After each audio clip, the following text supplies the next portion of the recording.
Okay, we are live. Hey there, everybody. Welcome back. I almost said welcome back to Chaz and Friends because it is you and me. We're friends, Yeah. but specifically, we're doing a book discussion today for The Mask of Mirrors by M.A. Carrick. And yep, Angie's got it right there for us. I am joined by the amazing Angie the Bookaholic, and make sure to check out her channel. Links will be below. And if you have not read The Mask of Mirrors, this will be completely spoiler filled. So you may want to tune out if that is the case. You can watch it at a later time once you've read the book. So, um, so I thought we'd kind of start out, Angie, if it's okay with you, just kind of uh, our our initial impressions of the book. Um, and Mm-hmm. I'd Right. love to hear your thoughts on your initial impressions after having finished it. Okay. I think the Hi, first Jim. feeling was hi Jenny. So my first impression was that it was really, what do you call that? Action packed. There was too much to like digest. There were a lot of information that was given to me, and I was quite taken aback by the ending, which I didn't see coming. We just discussed this right before we went live, and I was like, okay, I need more of this world. That was the takeaway for me because I need more from this world because I love the magic system. I love character, all the characters, and I love the way the characters arcs, some of the characters arc changed, and also the plot twist. It was completely worth the wait because this is actually a big book, like 700 and some, or was it 800? My copy, yeah, 630 pages. So it is a long book, but I wasn't like complaining because I wanted more of it.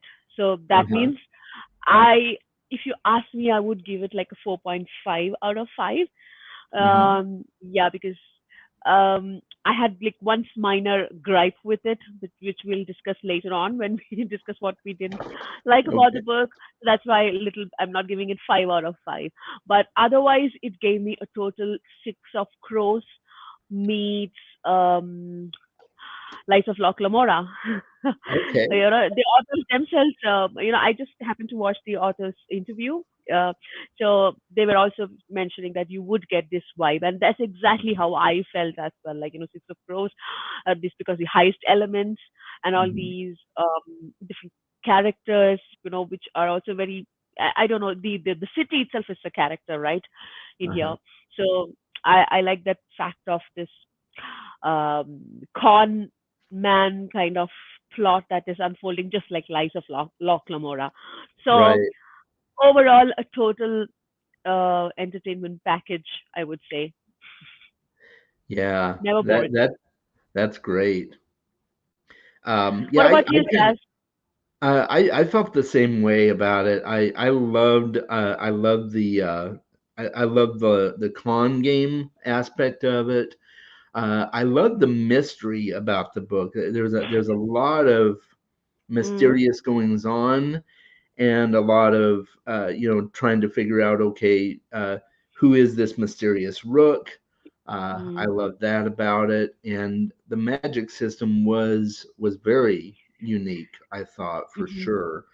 um, Especially, so I was trying to figure out as I was reading the book, where the title Mask of Mirrors comes from. And I got to thinking, I mm, wonder if it's because certain masks, like, show you and reveal your dark side. Like, mhm.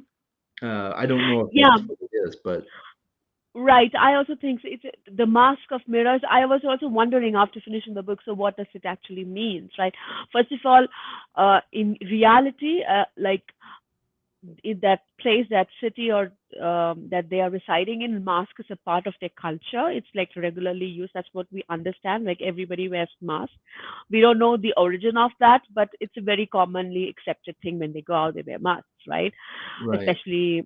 when you're in a soiree or a party or something like that.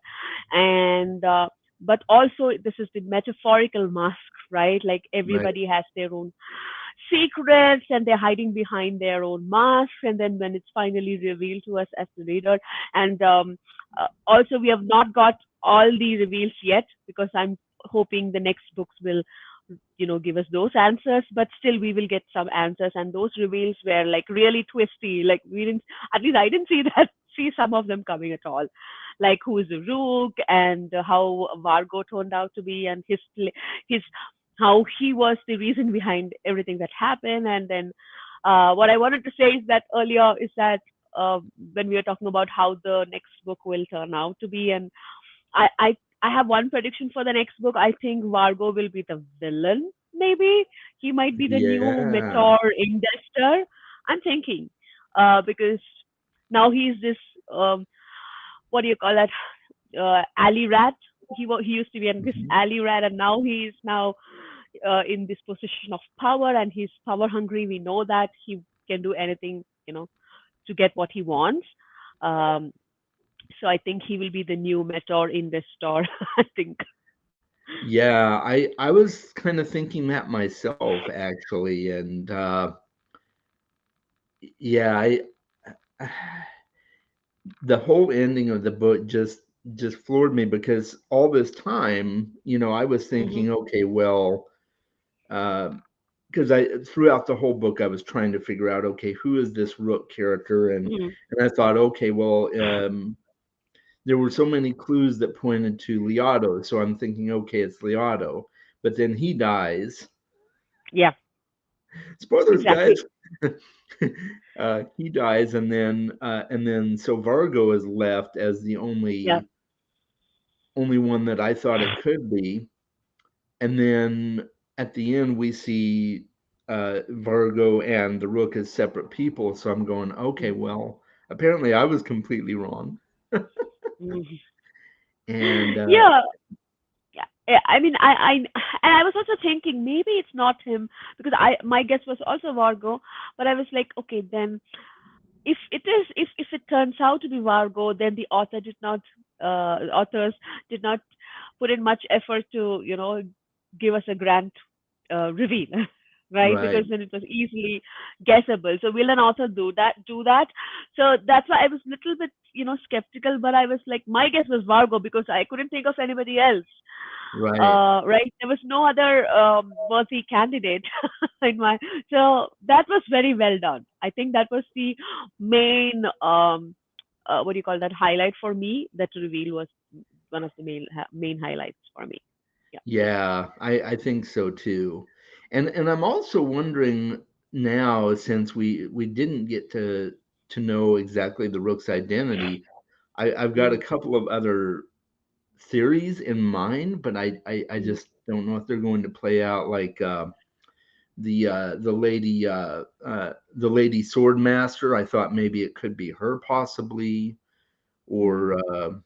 or maybe even Matoran Dester, who, I mean, Mhm. that would be totally Yeah, wild. but it is Captain Serrano, right? Yeah, The Rook uh-huh, is Captain Serrano. So we had this discussion again before the live, that whether it is somebody who lives for like centuries, or whether it's a precision that is handed over from generation to generation. So there is this. The lighting is bad here. Wait, let me check the page number. I noted it down somewhere here. Yeah, towards the end, of course. Um, 626. So there is this. This is the reveal part, right? 626 mhm, in my copy. Um, he's like levering himself up to the roof of the charter house. The yeah, rook leaned against the curve of the dome, hidden from everyone but the startled pigeons, and tore off his hood. yeah, And right, then he says, Gray Serrano fell to his knees, gulping in the cool spring air and biting down on the urge to scream. So that's the reveal. And then he had been blamed for the murder, blah, blah, blah. And then he says, we don't kill. right, So he uses the term we. right? Hmm. And it says it was a cornerstone of the entity that was the rook. So it's Right. an entity. So it's like a mantle, like a position passed down, and Right. something Gary had agreed to when he accepted the mantle. So I'm Yeah. thinking, yeah, it is something like that. But I would have liked it if it was somebody who is like an eternal or somebody who, Mhm. he was living long. That would have been Yeah. more interesting for me. Like, considering I'm a vampire fan, we just discussed about vampires. Yeah. Something like that. That would have been more intriguing. Yeah. Yeah. I was really shocked when it turned out to be Serato. But Mm-hmm. uh, Because I there were like no clues at all along the way, like no clues or right. nothing, like no breadcrumbs, nothing. So that was surprise. Yeah. I don't know if you've ever seen The Sixth Sense, the movie, but Yeah, I have. Yeah. okay, so if this is kind of one of those things where I think looking back, like when you get to the end of that movie, you're like, oh, okay, well, they show it and everything makes sense. I think this is probably one of those things like you were talking about earlier with me about a reread of this book. I think Mm-hmm. if we were to go back and do a reread, we'd be like, oh, okay, I can kind of see how he's the rook now. Um, Exactly. yeah, Yeah, that's right. Maybe that's why we should. I mean, at least I'm going to definitely reread this. I don't know when, but at some yeah, point I want to do it. Maybe before I read Liar's Knot, I need to do a quick reread, because now that you talk about Six Sense again, about Vargo's character and Alcius, what's uh-huh. that? I mean, because we don't get an explanation for that. Do you have any guess what it could be? Is it a I haunting? what's that? Yeah, is it something like a haunting? He's being haunted or something like that? Maybe, although, and this just kind of popped into my head. What if it's a similar entity to what the Rook has, Mm. but it's more of an evil entity that infected Vargo somehow. Mm-hmm. I don't know for Because it's sure. in his head, right? Like, because Yeah. he's in his head, and I think it is Renata, when while they were doing this whole ceremony thing, that's this whole seance. Mhm. Um, um, she sees, or was it during the nightmare? I don't remember, but she sees this string attached from this guy Vargo, uh, and the thread is moving, but she cannot see what it is connected to, or Mhm. some entity, because she can see it among other characters, between Tess and Sedge. There is this thin Mhm. line going because it shows their uh, relationship, like, sister brother and all that. But this thread, she couldn't see who it is connected to. So Right. definitely, it's some kind of ghost, not exactly ghost spirit, that Mhm. he's manipulating or talking to him. Mhm. And he has some kind of telepathy also, this guy Alcius, because he can see what's happening somewhere else, and then he's coming, kind of being a spy, and on behalf of Vargo. And Vargo says that, without you, I wouldn't have reached or climbed the ladder so fast, right? Right, So exactly. another reason for Vago's success is LCS. So it is critical to his success. So very intriguing, and that's what I want to really read in A Liar's Knot, to Mhm. see if there is more explanation about that. Yeah, I'm looking forward to finding out more about that as well. And it seems like there's definitely a dichotomy there between with the magic of the Rook's disguise. Um, Hmm. it seems like the entities for the Rook and the Rose, Hmm. which Renata gets a hold of, are very much a part of the masks themselves. Mm, yeah, Whereas, yeah. So exactly. So this is where I'm a little bit confused, because there are many things in this magic system going on. I think I'm yet to figure it out. Maybe I should listen to the author's interview more. I couldn't finish it. I just watched the first 15, 20 minutes. But it was very interesting to listen to their, where they come from and how they wrote the story and all that. Maybe, Chas, if you get a chance, please check their interviews online. okay, And yeah, So they no, what were we talking about? Sorry. um Okay. Renata and Rook and Rose, right? So Uh-huh. yeah, the mask in itself is something magical, and then you have this imbuing, and then you have this seance that this guy Vargo does. So there is a lot of stuff going on, and there is some herbal stuff also, and then there is this witchcraft like thing, and reading of the cards mainly, most of that the card reading, and it was too much for me. So that's one gripe that I have with this book is because, but it's good because then we are waiting for the next book, right? Right. Because the authors do not spoon feed us. They're not giving any expositions, right there, and giving telling us what the magic system is, but we figure it out as the scenes play out.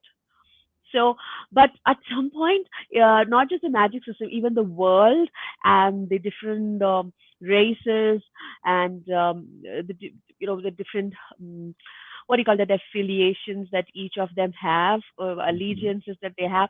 It's kind of difficult for me, even with the map. After referring to the map, it was kind of difficult for me to follow. So that's the only gripe that I have. That, but again, I think these authors do not want to dumb down.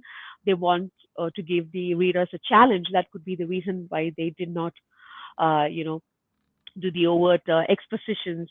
Um, so, yeah, there is a lot to figure out. Like I said, in 630 pages, there is not one page where there is nothing happening, like something or the other is happening, some reveal, some plotting, uh, yeah, some planning, and all these uh, something or the other is happening, so you cannot be distracted with this book.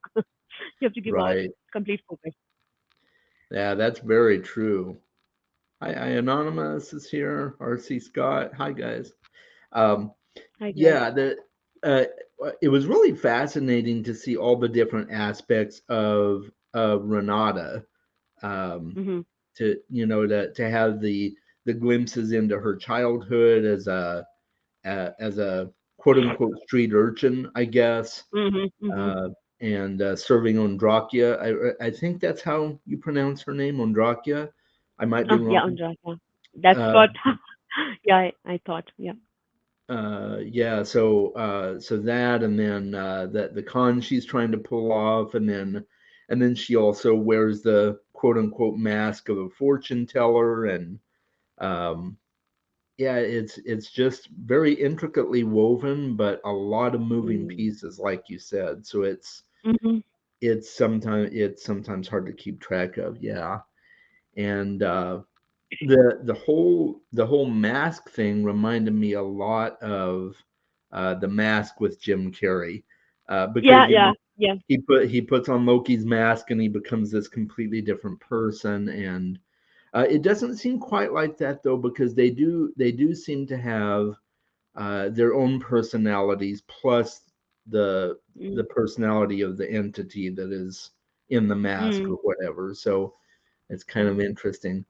I don't know if this happened to you, but the whole time I was reading the book and during the masquerades and things, I I kept having the masquerade from Phantom of the Opera playing in my Yeah, head. yeah, seriously, it does give that vibe actually, and I couldn't just get the name of the movie at all. So yeah, glad you brought it up. But yeah, it does, and it's also very atmospheric, right? You get the feeling that you are in that city. So when you go to the party, you feel that you're there among them, having Yeah, a drink and listening to the conversations and all that. So it in that way it was very very Light of Loch Lamora also gave me that feeling, and I love it when the setting is so atmospheric, when the authors can pull you to that world, and I think that's the success behind books like The Six of Crows and all that, because obviously it's the plot as well, but also because of the way the world is created. It's very up, and it's not grim dark. So again, that brings me to my next point, which I wanted to discuss, yeah, sure. Charles, is that something that I listened to from the author, and because I was wondering what genre this is basically, right? Because it's definitely not grim dark. The world is dark. There are dark aspects to the world, and dark aspects to the characters as well. But at the same time, it it's not grim dark. So I wanted to see what the authors wanted to say. So they are calling this kind of hope punk. So hope punk is like the opposite of, it's an anti grim dark. That means Okay.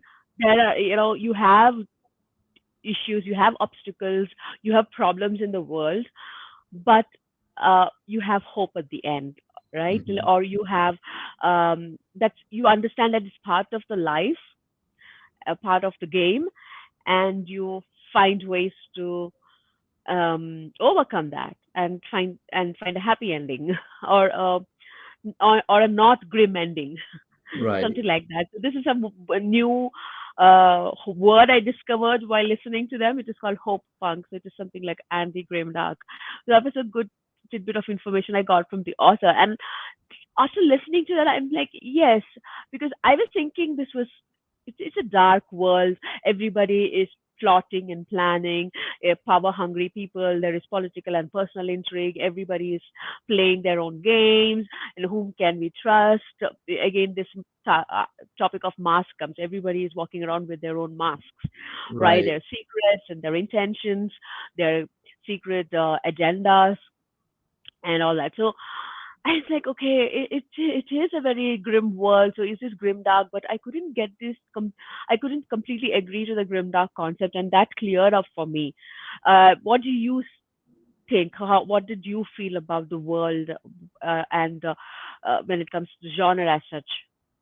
Yeah, good question. I was definitely not thinking grim dark for sure. I definitely got a dark fantasy vibe, but not grim dark. Grim dark, yeah. And I definitely see that thread of hope woven throughout it. So Mm-hmm. that's a good point. And in that respect, it reminded me of Brandon Sand. That's kind of what Brandon Sanderson Yeah, writes. yeah, He's right. got some dark stuff in there, but it's mostly a thread of hope. So Mm-hmm. I was thinking a dark fantasy mystery thriller, All because right, you've got, right. yeah, you've got all those I think elements that's in the there. reason that we both liked it, because we both are lovers of mystery thrillers also, right? Like you are Yeah, Toby and I are the Christie, absolutely. and so maybe that's why it clicked with us, this book. It's not Yeah, just pure fantasy, but this is element of mystery to it. And we for still sure. have mysteries to uncover, so that's why we can surely look forward to the next one as well. Yeah. Yeah, most definitely. I definitely got that vibe from it, and I see where you're coming from with Six of Crows, because I've read Six of Crows and I definitely got that vibe from it too. I haven't Mm. read Loch Lamora. Um, I haven't Oh, read you that. should. I mean, Yeah, everybody has, problems, some issues with that. Not everybody, some of them, and because it's kind of slow, maybe. But I uh-huh. never felt that. You should. I would love to know your opinion on Lies of Loch. Yeah. I've been on the fence with it honestly. For the longest time, I'd said I really have no desire to read it, and that's still kind of true. But I might try it at some point. Yeah, Mm-hmm. Yeah, it's also kind of a big book. It's as thick as this one, I think, yeah, and it's a trilogy, so you have to commit to it. But I haven't read book 2 and 3 this year. I have to definitely read it because I love Lies of Lamora. yeah, So I love the main character. Mm, yeah. so yeah, it's, Jenny had a question here. Is Grim Hope a thing, or am I imagining that? Um, yeah, maybe.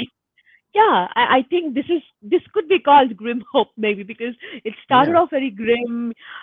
Things are not looking up for Renata and her cohorts, and and then you have all these people struggling, and then the nightmare thing happens.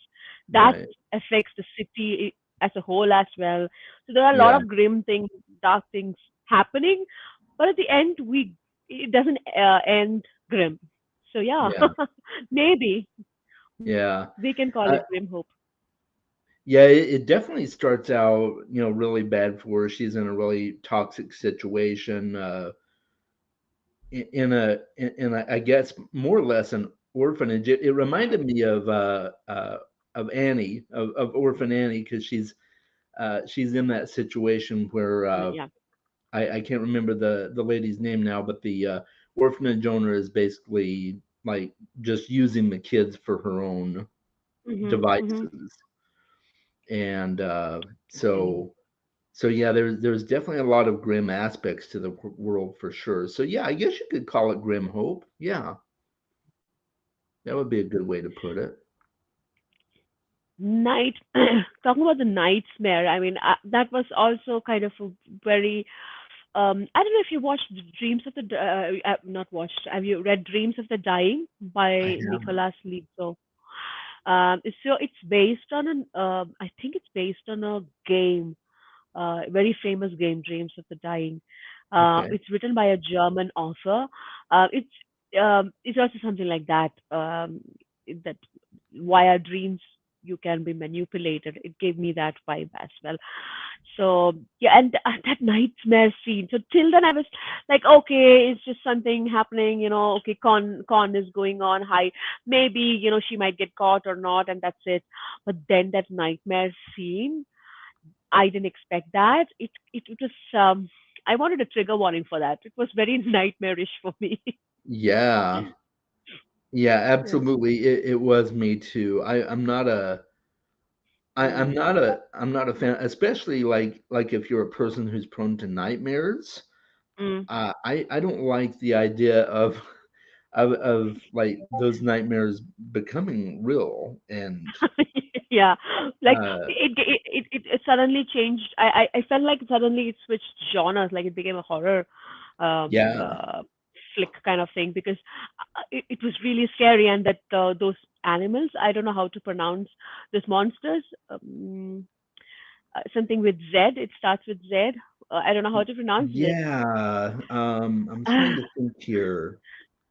Um That's another thing, right? The names are so outlandish, it's difficult to pronounce. Very inventive yeah, names. the Zlizen?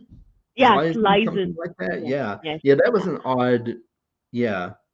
right? Um It was very horror-ish, um, what do you call it, element, I think, yeah. in the story. But then it added, it somehow all, it did not feel out of place, but I didn't expect it. So, Right. I mean, maybe we should congratulate the authors for doing that, because they did something that we didn't expect and it made it work.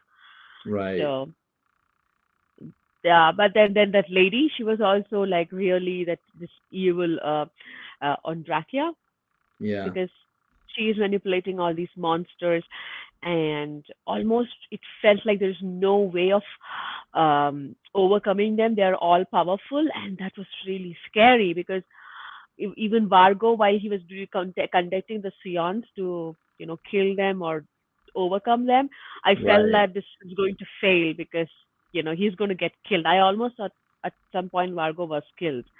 Yeah. So those scenes were really, really tense, and I enjoyed reading it. It was almost like watching a TV show or something like that. It was very well described, well written, well, it played out well. Yeah. Yeah, it really did. And I was not a fan of Ondraki right at the beginning. So Yeah. when she showed back up and she turned out to be what did they call her? Was it the rag lady or something that they called her? No, I don't remember. Sorry. Okay. Yeah, because like they kept referring to this rag lady or something throughout the book, Hmm. and I'm like, okay, that. But I didn't plan on it being Andraki because I did not like her at all. And so No. when she Mm. showed back up and it turned out to be her, I'm like, oh no, not again. Yeah, because they just escaped and ran away from her and her torture, Yeah. and yeah, that beating scene, and it was very traumatizing. It was like something happening to kids. That's really traumatizing. But Yeah. that's real world, maybe, right? Hmm. So I have another question. So Yeah. again, do you consider this a character-driven story, or do you think this is character-driven or plot-driven? That's good question. I was actually wondering the exact same thing as I was reading it. I think parts of it are character driven and parts of it are plot driven. Although Mhm. it seems like the overarching, uh, it seems like it's more plot driven overall, even Yeah. though there are certain characters that we get a window into, like we get glimpses into who Serato is, and we get glimpses into Ren's background and everything. We don't really get we don't really get to learn much about most of the other characters. Right. So Yeah, I was thinking the same, but that's because, and that's why I was surprised when the authors in the interview said that they wrote the characters first, like it's called Rook and Rose, so it's yeah, mainly focused on them, uh-huh, and then they filled in it with the different plot points. And that was surprising for me because I was like 100% sure this is a plot driven story because so many things are happening and you don't get a first person narrative at any point, right? I mean, yeah, you do right, get there sometimes once in a while when they're musing, like for example, when Vargo is thinking or when Alcius is talking to Vargo and when also Renata is thinking about what to do next and things like that. But still, mostly it's from a third person perspective, most of the times, I think. right, So I was surprised. But then when I think about it, yes, it's mainly kind of a build up story for what's to come next. Now they have established this kind of relationship between Rook and Rose. Now we have to wait and see where that relationship goes yeah, based on the plot that is unfolding around them. So the plot is there maybe to progress their relationship. Now that's how I see it after listening to what the authors had to say, because that's right, the only way I could just justify it as a character-driven uh, novel. right. Yeah. Curious question. Where do you see the two of them going? Do you think it's going to be uh, more of a master apprentice type of thing, or do you think they're going to try and turn it into a romance between the two of them? Because there were subtle hints Yeah, throughout the story that there were certain romantic elements, but yeah. it doesn't feel like a romance. It's definitely not a romance book, but Yeah, but I think it will turn into a romance. I'm hoping because I don't read pure romance books like yeah, romance I don't genre, either. but I love to get romance in my fantasy books or Yes, the novels that I'm reading. So that I same. enjoy. Yeah. So I'm really hoping that that's the way it will turn out. Because of the that scene, mainly because of that scene where they are locked up in a cupboard, inside the cupboard in Meteor in the store's home, Uh-huh. and then there is this kind of something happening there, and that was definitely romantic, right? Yeah. So I'm thinking it will turn into romance, but I think it will have its own ups and downs, and there will be a lot of conflicts of interest because she's kind of a nobility now, and Rook is supposed to fight against the nobility, right? Right. That's his main mission is. Uh, so that there will definitely be conflicts of interest. So it will be Yeah. interesting to see that playing out. Yeah, for sure. Especially because she still doesn't know his identity. Mm-hmm. Yeah, so that'll be It's only us. interesting. Yeah. Yeah. Yeah, that will be a definitely an issue that is going to have to they're going to have to figure out between the two of them. So, Right. um, Um, yeah, I actually liked another. I just remembered I didn't make a note of it. Also, forgot about it, but just suddenly I remembered how the authors handled um, inclusivity. Like this mhm, guy Pavlin. I don't know if you remember because it's during the initial few pages where he is introduced, Captain Sarado and his hawks or the corps uh-huh, basically. Um, and this guy Pavlin is he used to be a he was born a daughter, and then do you remember mhm. that line, I saw right? that. So basically, yeah. So that part, and then this uh, this lady, the sword fighter, she is also like she's a lesbian, right? Yeah. and it's so casually done, and like it's a normal, it's a world where everything is accepted, like it's a very Yeah. inclusive world, and I really love that. Yeah. They didn't try to like explain it like this is how an Hmm. ideal world should be, or this is even though I'm sure that was in their mindset when they were writing it, Subtext. that this is how an Hmm. ideal world should be, but they just treated it as this is normal society, this is normal people, this is how things are. Yeah, I noticed that. That was cool. Yeah. Nobody Yeah. was frowning, nobody was like taken aback by all that. It was just something normal, just like a guy hitting on a girl, and just Uh-huh. like that. Yeah. So that was fun, and it's very rare to you get to see that in books, and it didn't feel deliberate, like you said, right? It didn't feel like they put in there to make a point, but it Right. went with the flow of the story. Really good. I mean, I think more people should read this book now that we talk about this and all these points. I mean, like, they should be more popular. Yeah, it should. And yeah, I don't hear it talked about a whole lot. Mm. Uh, I first found out about the book on Yolene's channel, on Oh, Yolene okay. Really Reads. neat. Yeah, Mm-hmm. and she talked very highly about it. And then when you brought up doing the buddy read together, I'm like, hey, well, that's great. I've heard good things. But she's really Mm-hmm. maybe one of only two booktuber two booktubers that I've heard talk about it. Yeah, I think I heard it from Leslie from Nerdy Narrative. So I don't know if she read it along with Jolene, but she has this group of friends. They together, all of them together read this, and like they couldn't just stop talking about it. And when Right. Liar's Knot was releasing, they did a reread of this book. I'm like, okay, so they're rereading it, so there should be something, right? And also, it was kind of part cover by for me. Like, how can you Oh, resist this? What yes, beauty, the cover is gorgeous. yeah, it is. So it was kind of, I said like, okay, I don't know how the book will be, but I'll be happy to have this on my shelf. It's just so pretty. Yeah. And and masquerades are something that I really like in books, Yeah, just yeah, in yeah, general. So when I first saw the cover, I'm like, well, that catches my eye right away. So um, exactly.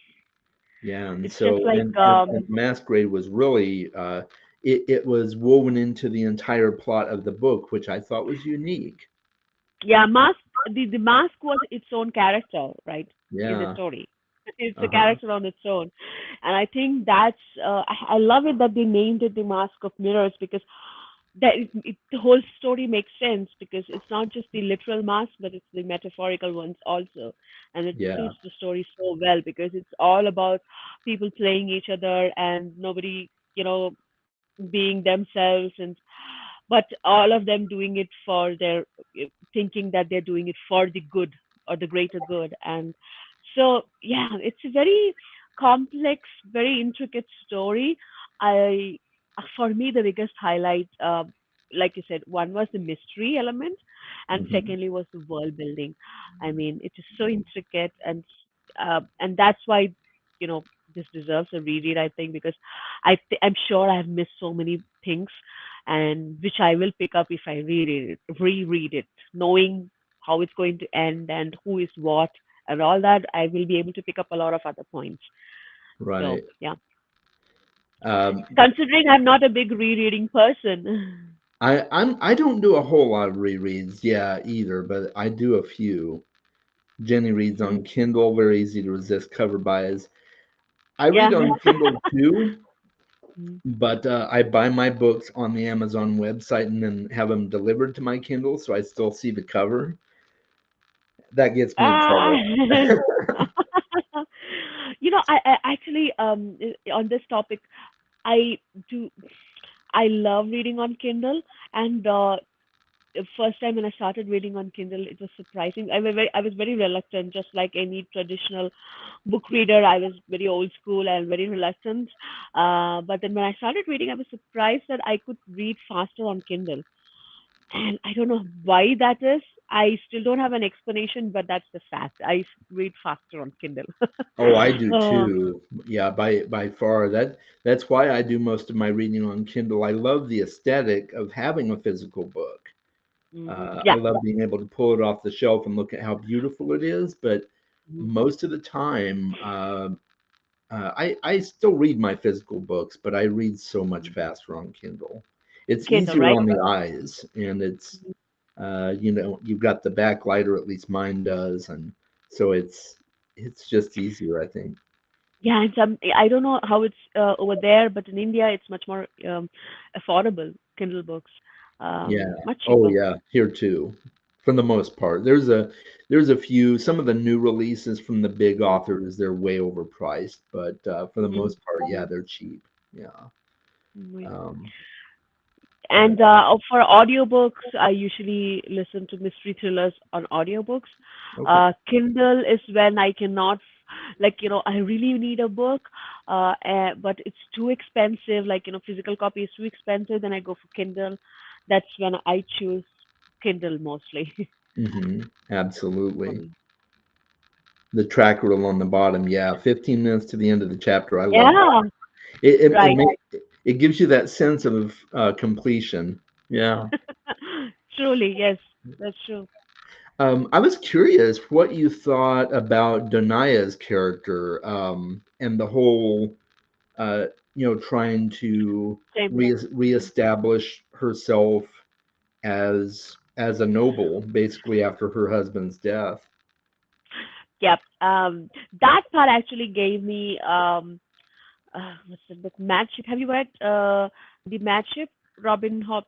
So the second trilogy. It's part of the second trilogy. Ship of Not Magic. yet. I'm going to be starting So, it this year. oh, you're gonna love it. You I've will love heard. it. Yeah, Remember I we are can't dealing wait. again. So, okay, so now I can't talk about that, but it gave me some character it gave me the vibe of some characters from that book. It's similar situation where the men of the family are not there and the women are taking care of the household, and they have to make sure that the financials are running, and the house is not going down and sinking or in credit because all that. So it's exactly like this, right? Because they have to ensure that the house doesn't sink at the end of Yeah, the day, because they are in. I think she's a very um what do you call that? Very mature maternal figure. I think very well balanced because all she wants is to make sure that her family is secure, right, right, financially, because they are not doing well at all, and there is this aspect of taking care of this rebellious. I mean, not rebellious. What was Renata's supposed mother's name? The one who Oh ran yeah, away. Uh, was it Letitia or no yeah, something like Latoya? that. Yeah, Latoya. Lucilia. Yeah. Yeah, yeah. Mhm. So she had to handle that, and then she ran away, discarding all responsibility. So she's left with all this responsibility and burden. I think she is a strong maternal figure.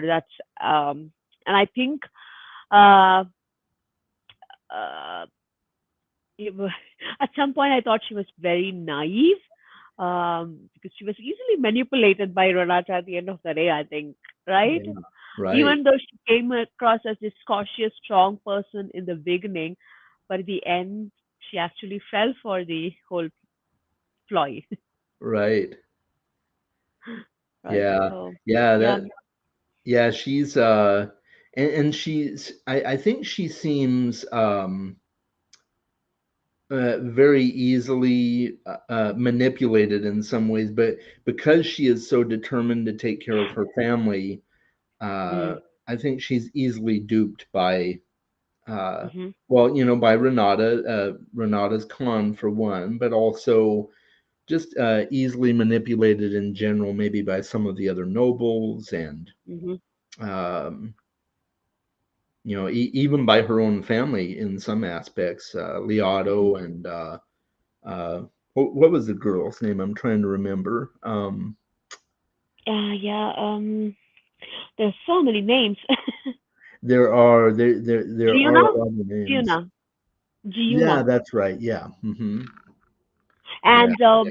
Giuna and Sibilat, this lady, this girl called Sibilat, so she is totally manipulating Giuna. Right. And again, that's another, very lesbianish Yeah. relationship, you know. Yeah, that was So great. yeah, that was really great. And well written also, that the feelings to Gianna has towards Sibilat, and again how shitty Sibilat isn't treating her, but she's not seeing her. It all felt very real and very Yeah. what do you call it, acceptable. Like it didn't feel like it was put on, although for Right. the sake of a lesbian relationship, right? Yeah. And one thing that was interesting about that, we were talking about how natural the world feels in that respect. There was no discussion of Guna not being sure of Sibilat's Mm, attentions because she's quote unquote straight. There was no discussion of straight versus mm-hmm. lesbian or whatever. It was just like Yeah. uh, Sibilat obviously had these um, attentions toward Yuna, and Mm-hmm. Yuna was just kind of unsure. But there was no mention of she was unsure because she's straight or whatever. It's just Mm-hmm. she was unsure. It's Mm-hmm. natural attractions, and there's no discussion of labels or Yeah, anything like yeah, that. labels, exactly. I Yeah. think there is no, yeah, you're right, because you don't see them using any labels or as such. It's just Hmm. relationships, attraction, and the fact of gender doesn't figure up at all. So that's like Pavlin and Tess relationship also never is there a discussion on gender as such. It's just Right. attraction and love and whatever they feel towards each other. Because Hmm. except for that one place where we are told that okay, this person, was born uh, Hmm. uh, born a female, and then Yeah. become a man. That's it. That is just one sentence. I think that is just for the benefit of the readers, Hmm. but in the real world, nobody cares, Right. right? It's just choice, right? So yeah, Exactly. Yeah, yeah. people are people, and it Mm, doesn't matter. Yeah, exactly. And I kind of I don't know, even though there was that one officer that was kind of giving extra attention to Tess, I kind of got the vibe that she might have slightly a little something for Renata too. Like even though they're sisters, like blood sisters and everything like that, I kind of wonder if there was not a little bit more uh, mhm. of a romantic feeling on Tessa's part anyway. Maybe I'm misreading it, but uh, Okay. Yeah, I I, haven't thought about it, but it yeah. could be because they are okay. That again, this is found family, right? So, Hmm. Renata, Tess, and Sedge. Uh, Hmm. Initially, when it began, I really thought they were actual brother sisters. I was thinking Yeah, that I did way, too at first. right? Yeah. Yeah. And then when it's again, this is so organically revealed, like through the plot. Uh, while Renata is thinking something, she says that my parents were like this, her parents were like this, and that's when you realize, oh, okay, so they're not actual sisters. So that was also a nice way to tell the authors or do a reveal. I think that was fantastic. It was not on my face. So Right. yeah, it could be a possibility. I don't know, Charles. Maybe we don't know how it plays out, but um, I like the found family and how their relationship is, uh, how attached, how dedicated each of them are towards each other. So very beautifully done. That yeah. Yeah, it really was. I like the political structure of the book as well, with the Synchorot and the different Mm, divisions of the Synchorot, and the way that was constructed, I thought was quite well done. You don't get a whole lot of information on the Synchorot, at least not mm, yet, but mm-hmm, we got enough of a discussion on it to be somewhat familiar with it, I think. mm-hmm. it's Mhm. especially interesting now that Vargo is has been made a noble, and uh, he has an official uh, Yeah. what do you call it, representative in the Synchorot. So Mhm. he's Mhm. got his card on the table now. Thought that was quite Right. He has interesting. much more power now, Yeah, so that is so it, except on top of the magical power, whatever he is getting from this spirit in his head, Alcius, yeah, he's got the actual power in the actual world also. So that's he could be a really dangerous person.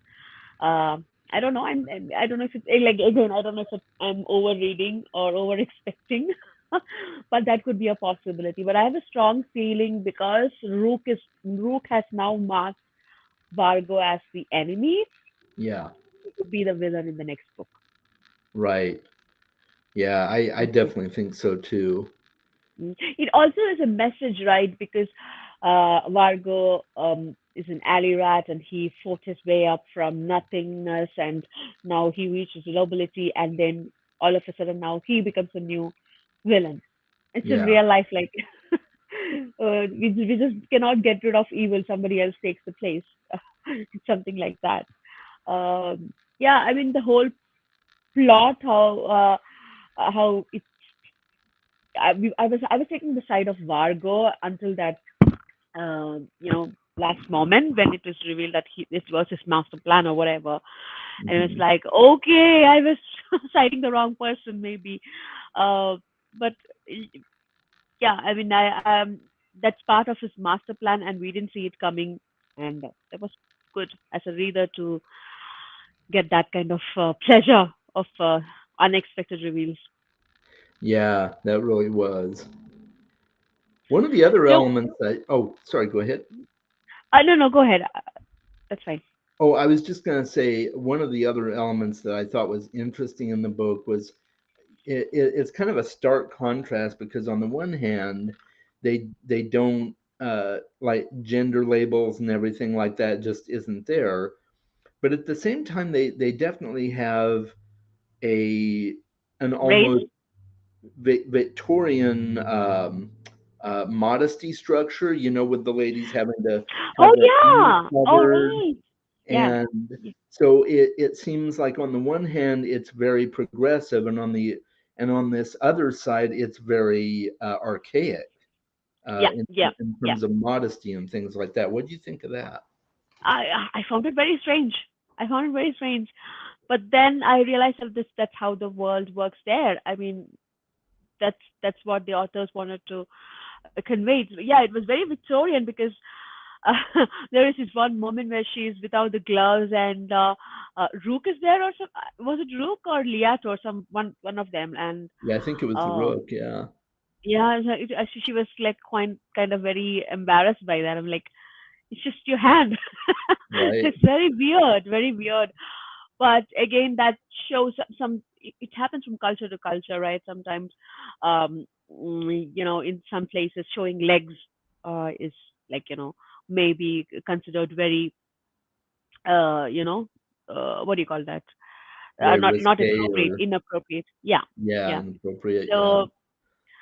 So it varies from culture to culture, so that is also a reflection of that world, like you have all these very progressive ideas, but at the Hmm. same time see, it could be like that even in real world in India. I see that, like, you could be this super modern society, but there will be some things that you cannot do in India, like because it's part of the culture from centuries. It's been like that. So in Hmm. that way I could, yeah, understand it, what they mean by that. But the part that they, I mean, the fact that they chose hand, that was kind of weird.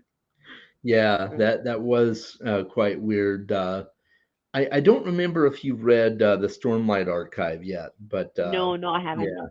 yeah.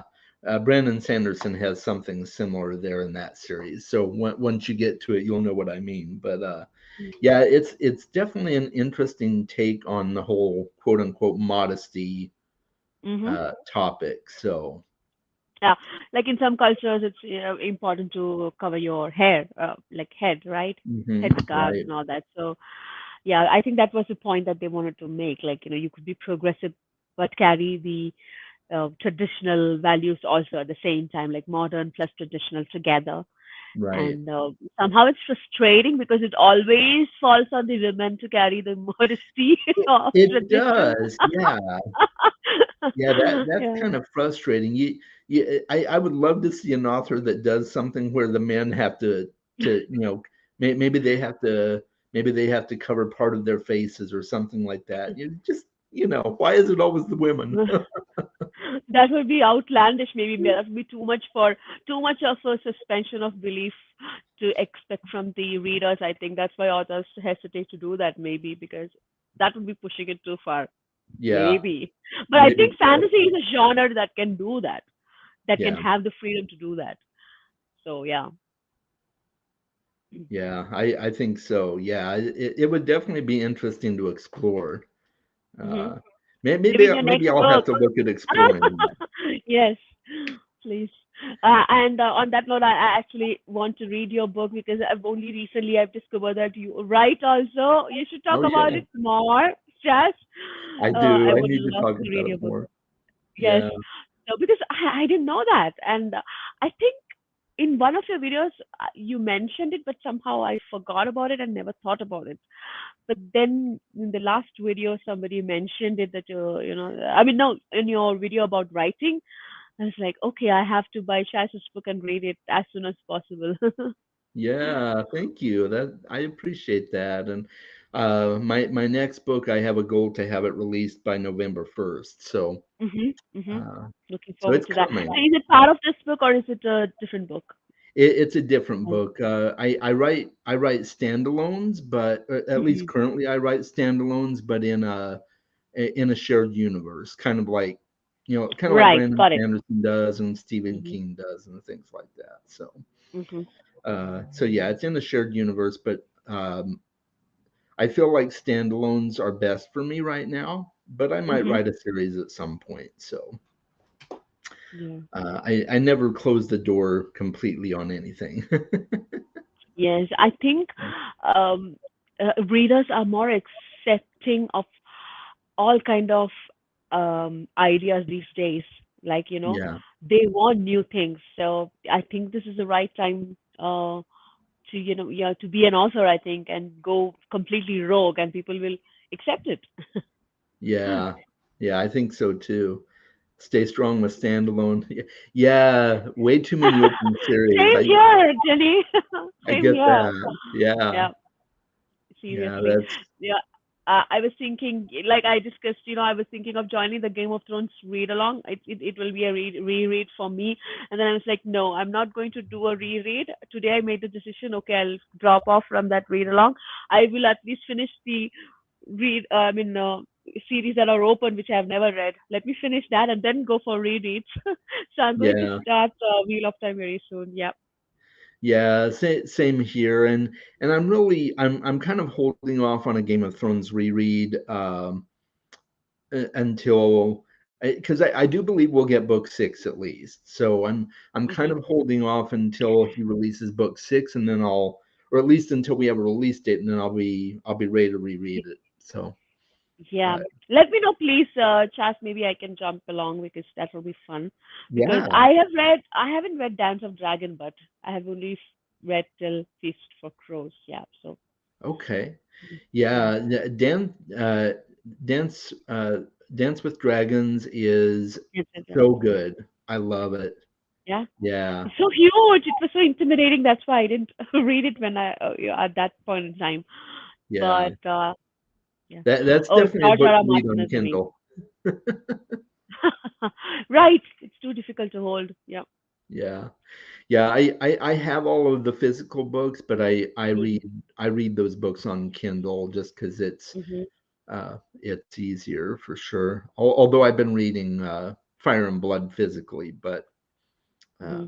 yeah, yeah, it's a great series. I really love it, Wow. and Yeah. yeah, Yeah, definitely So much to granddaughter. pick up each time, I think. I'm sure we will pick up many new things on Reread because, again, this is packed with, it is packed with so much information. It is. Yeah, yeah, for sure.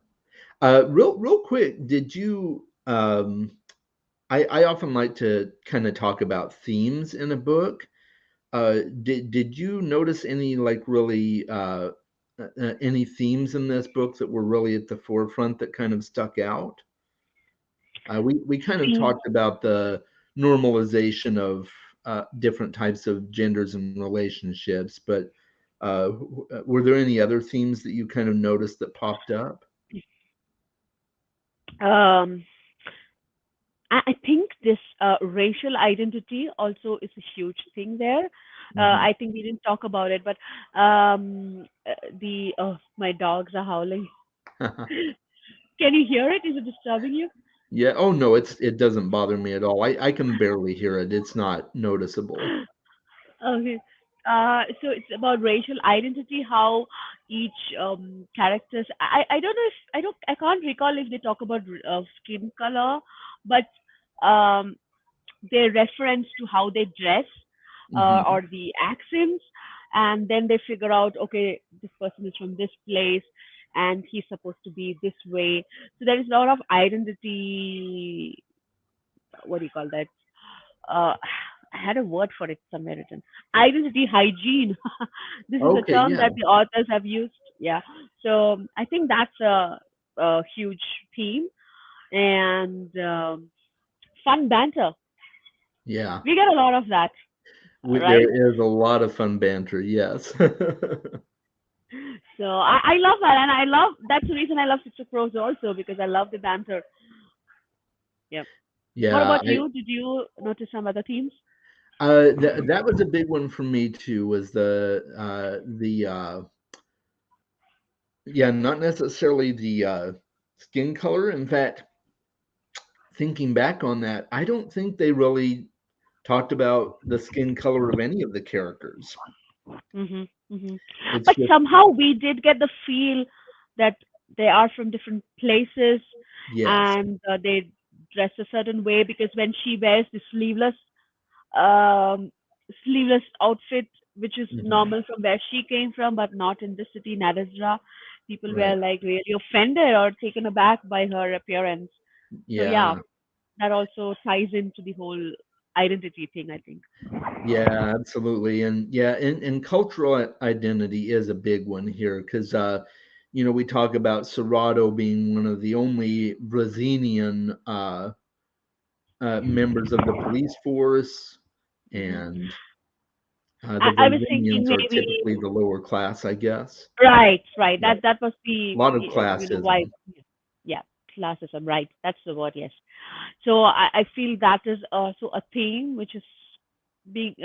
I don't know if it will be more explored in the next books, but definitely we do get that in here. Yep. And anything else? Um, I think the overall theme is about um, deception, lies, because the next book is called Liars Not. Right. Yeah. So lies and deceit and how they use that to get to their ultimate goal or whatever their intentions, right? Right. And also trust, like uh, what happens when you trust the wrong person.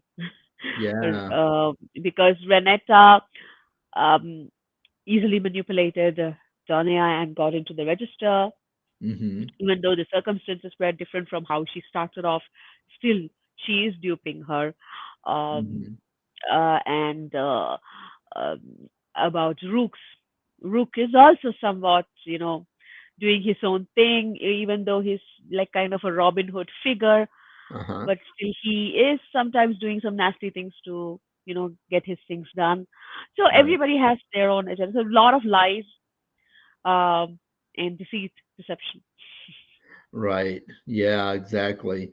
And I know I kind of wonder too if the reference to the knot, because the different gangs in the city are like they're all called Right. knots. So I kind of wonder if there's an Hmm. element of that, like there's a whole gang of liars basically. You've got Renata and Hmm. you've got the Rook and Yeah. a lot of deception and stuff. So they've all kind of formed their maybe not an official game, maybe it's more unofficial, but Hmm. uh, Hmm. yeah. It could totally be a TV series, right? Oh, it could, yeah. It Yeah. it reminded me a lot of or at least the Rook reminded me a lot of V for Vendetta too. Oh, Um, right, right, yeah, right. The mask figure. Yeah. Hmm. yeah, because he's very much a vigilante with Vigilante. a Hmm. purpose, and so Hmm. yeah.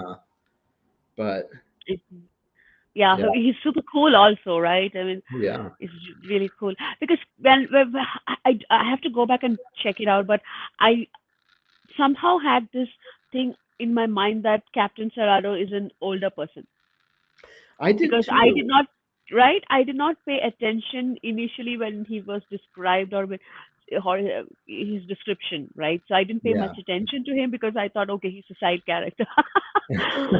So in my mind, I was always thinking of a middle-aged or an elderly guy, and when suddenly he's revealed as a Rook, I'm like, oh, okay, so he is a young-looking person, a young person. Yeah. So that was, yeah, my bad. I didn't pay attention maybe when the author was describing it. Well, and I don't know if it was made really clear though, to be honest, Hmm. because I didn't catch it either Okay, until we maybe it kind of was got. intentional. Yeah, maybe so. Yeah, it's Hmm. because in a lot of ways, in our society, uh, age is, I think, more important than it should be. Mm. A lot of Of people course, are look yeah. a lot of people are Mm. looked down on because they're older or because they're Mm. younger. So maybe they just, Hmm.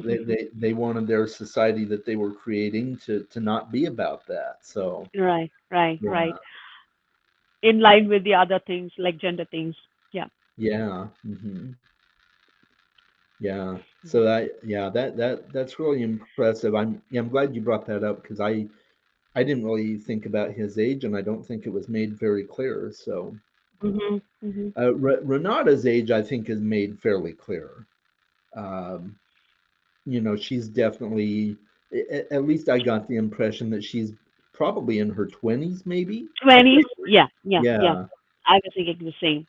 but yeah, because she was probably a preteen teenager when she was with Androkia Mhm. initially. So, but other than her, I didn't really catch an age marker for any of the characters. Even Denia, Mm.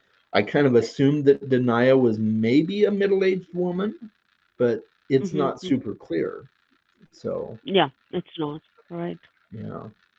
Yeah, the age. Yeah, I think it's never a bother for them maybe Yeah, for the world. yeah, Yeah. yeah. So it's But it's definitely a world on its own. It's with its own nuances, mhm. very layered, and so much to discover in the world. I'm sure there is a lot more to discover. So it is a well-built world for sure. A lot of thinking has gone into each and every aspect of the world building. Yeah, absolutely. I think so too. And I'm really glad we got to have our discussion today because it makes me think more about how much I really did like the book. I already knew I Yeah. liked it, but Mhm. I feel like after discussing it more, I like it even better than I did Mhm. initially. And even though it was a very slow build at the beginning, Yeah. I think it really paid off in the end. So. Mhm. Um, I think those after that the scene of the nightmare, the first time it occurs, yeah, then the things sped up, right? It it just did. started flying. Yeah. Yeah, it So really it's really did. picked the pace. And I think that part especially would be better on a reread because I was kind of confused at first when Mm-hmm. that was Mm-hmm. happening. Right. I don't, yeah, how much of it is real, how much of is not, and how it is, the whole mechanics of it. Hmm. Because I'm a person who always wants explanations, and sometimes I do get frustrated with fantasy books because fantasy books are not obliged to give us any explanations because, yeah, Right. that's part Yeah. of the magic. The author can say that and step back. Sometimes it frustrates me, but in this case, initially it did frustrate me, but later on, when it's progressing and then more and more explanation or by way of the characters themselves figuring out what's happening, but Hmm. it somehow made sense to me because I didn't. Then I was okay with not getting the full explanation, but then Right. because then it wouldn't be magic anymore if you have Right. all the answers. Exactly. Oh, it's interesting. I don't think we haven't really talked about the hallucinogen, the kind of the recreational drugs and everything that are used in the society.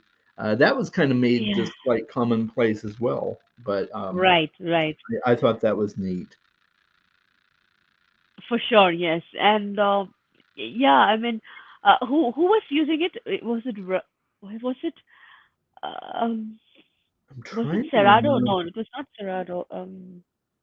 Yeah, One of the well, main figures Vargo was, initially, I think Vargo is in let's see, it's called Aza or something like that, and yeah, so Vargo's in the drug trade basically, yeah. uh, on the side.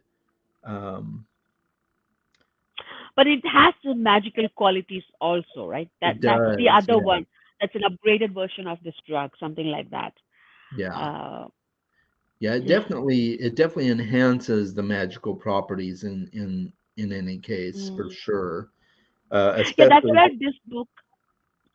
Sorry, that's where this book differs in the sense that it's not just one thing that's magic.